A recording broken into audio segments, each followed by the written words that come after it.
आज বৃন্দাবনে আমার রাধা গোবিন্দ সারা নিশি গত নিশিতে রাস বিলাসের পরে আজ তারা অলস হয়ে পরিশ্রান্ত হয়ে তারা নিকুঞ্জ মন্দিরে শয়নে আছে।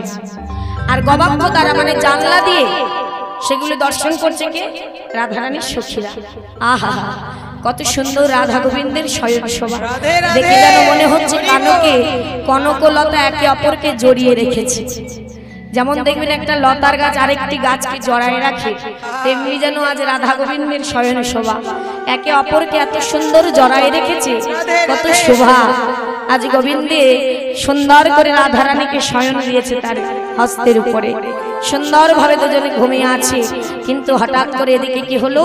আজ হঠাৎ করে নিশি প্রভাত হয়ে গেল, সূর্য উদয় হলো, আর সকলের হৃদয়ে আজ ভয় করছে, ভয় প্রকাশ পাচ্ছে। কেন?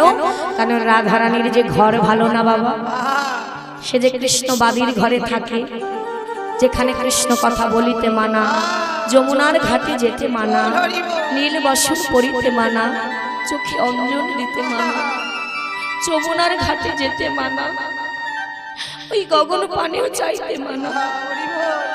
রাধারানী জগৎকে দেখিয়ে গেছেন বাবা যে গোবিন্দকে ভালোবাসতে গেলে যেই ভালোবাসবে তাকে হৃদয়ে ভরে তাকে কষ্টকে আপন করতেই হবে। আর দুঃখ আপন হলে কেউ ভয় পেও না মা, কারণ দুঃখ এই জগতে যার বেশি আছে ভগবান তার কাছে তত বেশি আছে। কারণ এগুলো হলো তার পরীক্ষা বাবা, এগুলো ভয়ের কোনো কারণ নেই। সারা জীবন ধরে তোমাকে পরীক্ষা দিয়ে যেতে হবে, মৃত্যুর আগ পর্যন্ত তোমার পরীক্ষা দিতে হবে। তিনি দেখবে যে মৃত্যু যন্ত্রণার উপরে বড় যন্ত্রণা নেই বাবা, যে ওই যন্ত্রণার সময় তখন সে আমার নাম করে কিনা, হরি বল তখনও সে পরীক্ষা নেবে। কিন্তু তারপর আমরা যদি পরীক্ষায় উত্তীর্ণ হতে পারি তার শ্রী চরণ যুগলে আমাদের জায়গা হয়ে যাবে। হরি বল।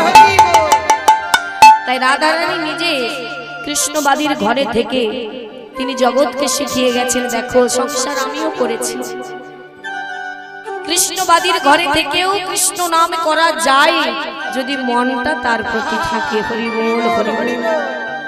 যদি মনটা থাকে তার প্রতি, তুমি যেখানেই থাকো কৃষ্ণ নাম তুমি করতে পারবে। জন্ম হোক যেটা সেটা, কর্ম করো ভালো। জন্ম যেমনই হোক না কেন কর্মটা ভালো হতে হবে। যেমন দৃষ্টান্ত স্বরূপ মনে করুন গোলাপ ফুল আর পদ্ম ফুল। একটা গোলাপ যদি আমরা ফুটাতে যাই সেটার পিছনে আমাদের কত কারুকার্য করতে হয়, আর তাকে রাখতে হয় কত যত্ন করে। একটা গোলাপকে কারুকার্য করতে হয়, যত্ন করতে হয়, তাতে জল দিতে হবে, সময় মতো সব দিতে হবে। কিন্তু সেই গোলাপটা কি গোবিন্দ সেবায় লাগে মা? গোলাপ ফুল কি আমরা এখন দিই তাই, কিন্তু গোলাপ কিন্তু গোবিন্দ সেবায় লাগে না। কিন্তু দেখবেন ওই পাকের মধ্যে, পচা পাকের মধ্যে পদ্ম ফুল ফুটে থাকে, একা একা একা একা ফোটে, পচা পাক তার মধ্যে পদ্ম ফুটে আছে। সেই পদ্ম ফুল খুঁজে এনে আমার গোবিন্দের রাঙা চরণ যুগলে জায়গা হয়ে যায়। তাই বলছে জন্ম জন্ম যেখানেই হোক না কেন, তুমি মুচি হও সুচি হও যাই হোক না কেন, শুধু কৃষ্ণ নামটা অন্তরে রেখো, তার প্রতি বিশ্বাস রেখো, ভক্তি রেখো, ভালোবাসা রেখো। ভগবান আর আমাদের কাছে কিচ্ছু চাই না। সে বলেনি যে আমাকে একটা ভালো মন্দির করে দাও, সে বলেনি আমাকে ভালো ভালো প্রসাদ দিতে হবে, ভালো পোশাক দিতে হবে। সে শুধু বলেছে হেরি তোমরা যদি সত্যি আমার চরণ পেতে চাও তাহলে আমি তোমাদের কাছে যা পাওয়ার আশায় ওই ব্রজ ছেড়ে নদিয়ায় এসেছিলাম সেটি আমায় দিয়ে দাও। সেটি কি জানো? এই যে পূর্ণ কৃষ্ণ ভজিবার দেহ, এই দেহ দিয়ে কৃষ্ণ নাম করো, করতালি দাও, বদনে অনুধ্বনি জয়ধ্বনি করো, আর এই পদ দিয়ে যেখানে কৃষ্ণ নাম হবে ছুটে চলে যাও, ভক্ত সঙ্গ করো, ভক্তের চরণ ধোলা মাখো, আর আমায় ভক্তি ভরে ডাকার মতো ডাকো। ভগবান ভক্তের কাছে শুধু চাই ভক্তি আর ভালোবাসা, আর কিছু সে চায় না, কোনো কিছু সে চায় না, শুধু ভক্তি। অনেক ভক্ত আছে যারা শুধুমাত্র ভক্তিতেই ভগবানকে পেয়েছে। তবে আজ আজ কি করলেন মা? রাধা গোবিন্দ শয়নে আছে, তাই আগে আমরা তাকে জাগিয়ে নেব। তাই আজ আমার রাধা গোবিন্দ জেগে উঠবে কেমন ভাবে? দশ দিশ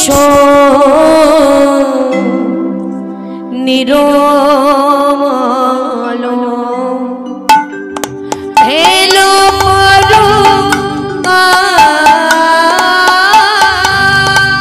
দশ দিশ নিরমল হেলো পরমা। দেখো সখীগণে মনে আজি উঠিল তোরা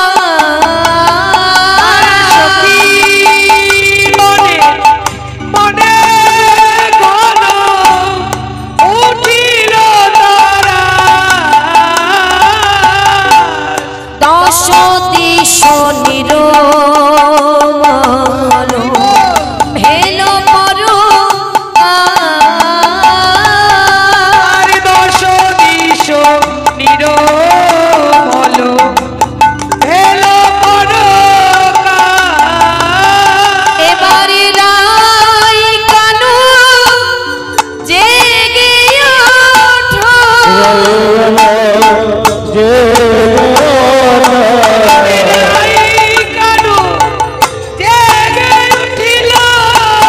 আরে গগনে কত বেলা হলো আমার রাধা রানী ঘরে ভালো না।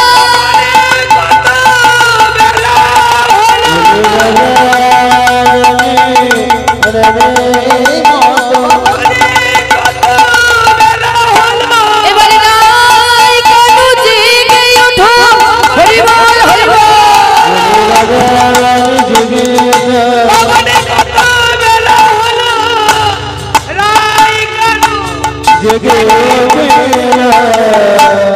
তাই কি করলেন মা? সখী গানে সকলে গিয়েছে রাধা গোবিন্দকে জাগাতে, কিন্তু রাধা গোবিন্দের ওই শয়নে শোভা দেখে কারো কি মনে বাসনা হয় মা যে রাধা গোবিন্দকে আলাদা করে দিই? আমাদের কি বাসনা যে তার যুগল যেন আমরা দেখতে পাই, তাদের যুগল চরণ যেন ধরতে পারি, কিন্তু আমাদের মনে বাসনা কি কারো জাগে যে তাদের আমরা আলাদা করে দিই? তবে আজ কি করবে? প্রভাত হতে চলেছে, রাধারানী যদি না জেগে ওঠে, এবারে যদি ঘরে না যায়, এরপরে আর গোবিন্দের কাছে তার আশা হবে না। কারণ ওই জটিলা কুটিলা যদি একবার জানতে পারে, তাহলে তার আর গোবিন্দ দর্শন হবে না। তাই সখীরা সবাই ডাকছে, রাধে রাধে এবারে জেগে ওঠো রাধে, আর ঘুমিয়ে থেকো না। তাই রাধারানীকে ডাকছে, কেমন বলে? বললেন রাধে এইবার জেগে ওঠো। বললেন ও রাধে রাই জাগো বলে সুখ সারি বলে। রাই জাগো বলে সুখ সারি বলে। কত নিদ্রা জাগো কালো মানিকের কোলে। কত নিদ্রা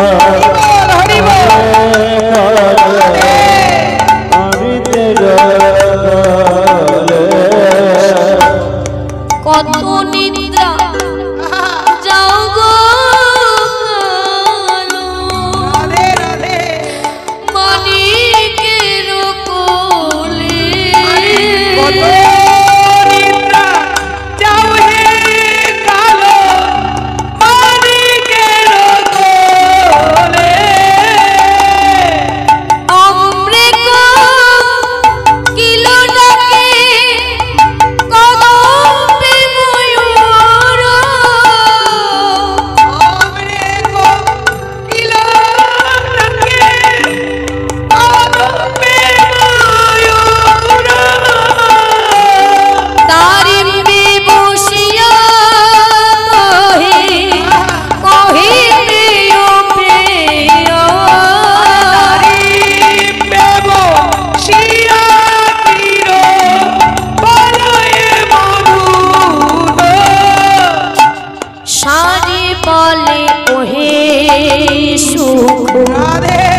বলি হে তোমারে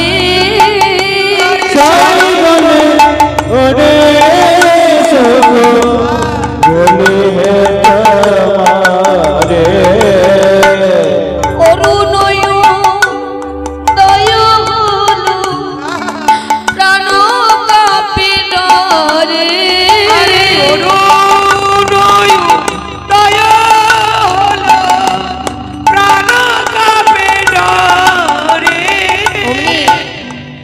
গোসারিকে বলছে একবার জেগে ওঠো, তাদের জাগাতে হবে। এবারে যদি না জাগাই তাহলে আর রাধারানীর ঘরে যাওয়া হবে না। কিন্তু আমার প্রাণে যে ডর করছে, মানে ভয় করছে, অরুণ মানে সূর্য উদয় হয়েছে। সূর্যকে বলছে তোমার সেই ছোট শিশুকালীন স্বভাব গেল না, এখনো তাড়াতাড়ি উঠতে হলো। আর একটু যদি আমার রাইকানু একত্রিত হয়ে থাকতো, আমরাও তো দর্শন করতে পারতাম। তখন সূর্যদেব বলছে বাসনা কি শুধু তোমাদেরই হয়, আমার কি হয় না? আমারও তো বাসনা হয় যে আমরাও রাধা গোবিন্দের শয়ন যুগল আমি দর্শন করি। তাই তো আমি জেগে উঠেছি।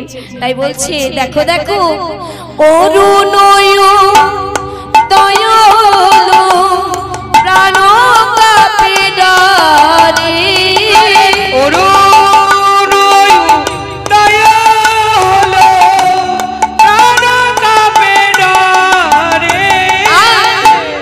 শরীর বচনে ধরে করে চারু ধনে,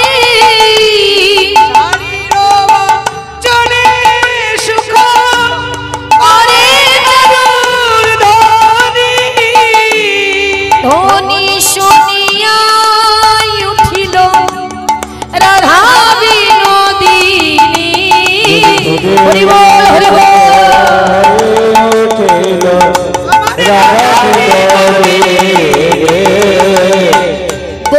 গোকুলানন্দেতে কহে বড় দুঃখ দিলি, গোকুলানন্দেতে কহে বড় দুঃখ দিলি। কনকে কনকলতা কেন ছাড়াইলি, বাবালে কনকলতা কেন ছাড়াইলি। গকুনে কনকলতা কেন ছাড়াইলি, কনকলতা কেন ছাড়াইলি। রাই জাগো বলে সুখ সারি বলে, রাই জাগো বলে সুখ সারি বলে। তাই মহাজন বললি এটা তোমরা কি করলে? গগনে কনকলতা কেন ছাড়াইলি? রাধারানী যেই শাড়ি আজ বচন করে উঠেছে, আজ সঙ্গে সঙ্গে আজ আমার শাড়ি, আজ রাধারানীর ঘুম ভেঙে গেছে। আর ঘুম ভেঙে হতচকিত হয়ে তাকিয়ে দেখছি যে গগনে তো আর বেলা নেই, এবার যে আমাকে ঘরে যেতে হবে। তবে রাধারানীর অন্তরটা বড় কাঁদছে বাবা, গোবিন্দকে ছেড়ে চলে যাবে তো, তার হৃদয়টা বড় কাঁদছে। তাই বলছি গোবিন্দ, বধূর চরণ চাপছে পাশে বসে। গোবিন্দ তখনও ঘুমিয়ে আছে সুখের নিদ্রায়। তিনি ভাবছে রাধারানী এখনো শয়নে আছে আমার সঙ্গে, কিন্তু রাধারানী যে উঠে পড়েছে বাবা, তাকে যে যেতে হবে। চরণ চাপছে আর বলছি বধূ এবার জেগে ওঠো, এবার যে তোমার রায়ধনীকে যেতে হবে, আর যে তোমার কাছে থাকা হবে না। এবার আমাকে অনুমতি করো, আমাকে যে আবার ওই কৃষ্ণবাদীর ঘরে ফিরতে হবে। অনুমতি করো দয়াময়, জেগে ওঠো। তুমি যদি না ওঠো তাহলে আমি যে যেতে পারছি না। প্রভু একবার জেগে ওঠো, জেগে ওঠো। তখন কি করলেন মা, যখনই চরণ ধরে চাপছি আর সঙ্গে সঙ্গে আমার গোবিন্দ সেই শব্দে রাধারানীর নয়নের জলে কান্নার ধ্বনিতে আজ আমার গোবিন্দ জেগে উঠেছে। নিতাই গৌর হরি বল। তাই জেগে উঠে কি করেছে মা, আজ আমার রাধারানী নিজের হাতে আজ গোবিন্দকে সুন্দর করে আজ জলে দিয়ে তার মুখটা প্রক্ষালন করে দিচ্ছে, বদনটা মোছাই দিচ্ছে। বদন মোছাই দিয়ে আজ হাসি হাসি 100 করে দিল বাসি, বাসিটা 100 দিল। আর তার তিনি যা যা প্রসাদ পেতে ভালোবাসে সব প্রসাদ তার বদনে তুলে দিয়ে এইবার রাধারানী বলছে বধূ এবার আমাকে বিদায় করো, এবার আমাকে যেতে হবে। বাবা এক পা দু পা যায়, আবার রাধারানী ছুটে এসে গোবিন্দকে জড়ায় ধরে, আবার এক পা দু পা যায়, আবার ছুটে এসে তার চরণ জড়ায় ধরে। বলছি বধূ আমার মন চাইছে না যে তোমাকে আমি ছেড়ে চলে যাই, কিন্তু কি করব দয়াময়, আমাকে তো যেতে হবে, তবে কথা দাও আবার তোমার সঙ্গে সাক্ষাৎ হবে আমার। গোবিন্দ বললেন রাধে হবে, তাহলে এবার তুমি এসো।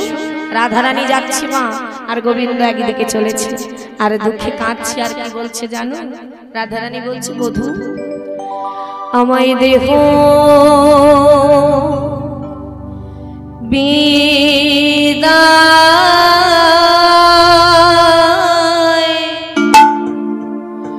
দেহ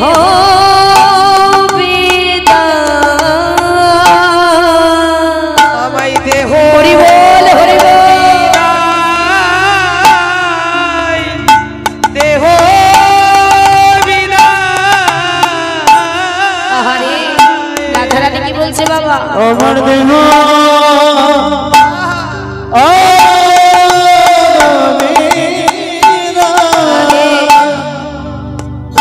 আমার দেব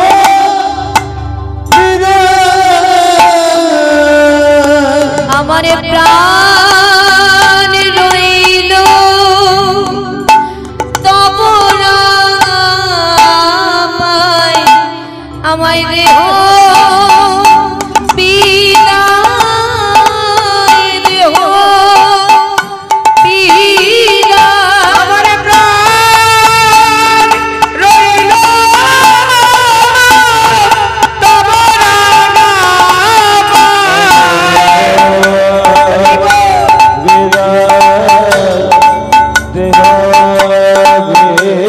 আমার প্রাণ রইল তব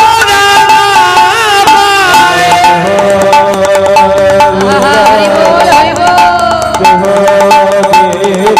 আমার প্রাণ রইল তব আমায় দেহ বিদায়, দেহ বিদায়, দেহ বিদায়, দেহ বিদায়। হরি বল হরি বল।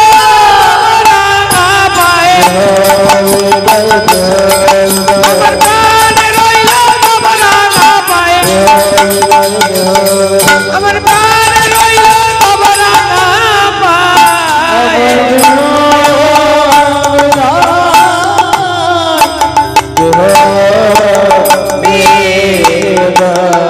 বিদায় গৌর হরি বল হরি বল। তাই আজ আমার রায় কানুজিকে চলে গেলেন আমার রাধারানী নিজ কুঞ্জে, অর্থাৎ নিজ কুঞ্জে চলে গেলেন জটিলার ভবনে, আর গোবিন্দ চলে গেলেন প্রভাতে গোষ্ঠ গোচারণ। তাহলে আমরা জাগরণ